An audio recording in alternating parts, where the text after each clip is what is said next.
চোরাই পথে আসা বিপুল পরিমাণ ভারতীয় চিনির চালান সহ 2 জনকে আটক করেছে বাঙ্গরা বাজার থানা পুলিশ।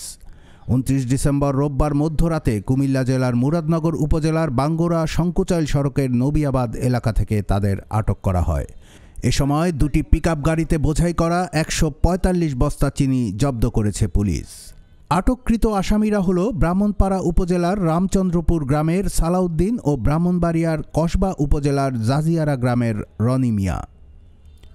পুলিশ জানায়, উপজেলার বাঙ্গরা শঙ্কুচাইল সড়কের নবিয়াবাদ এলাকায় রোববার মধ্যরাতে বাঙ্গরা বাজার থানার এসআই নাহিদ হাসানের নেতৃত্বে পুলিশের একটি দল অভিযান চালায়। এ সময় তারা চোরাই পথে আসা 2টি পিকআপ গাড়িতে বোঝাই করা 145 বস্তা ভারতীয় চিনি জব্দ করেন।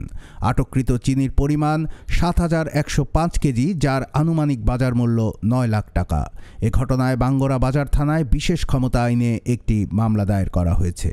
বাঙ্গরা বাজার থানার ভারপ্রাপ্ত কর্মকর্তা মাহফুজুর রহমান বলেন, আটককৃত আসামিদের সোমবার দুপুরে আদালতের মাধ্যমে জেল হাজতে প্রেরণ করা হয়েছে।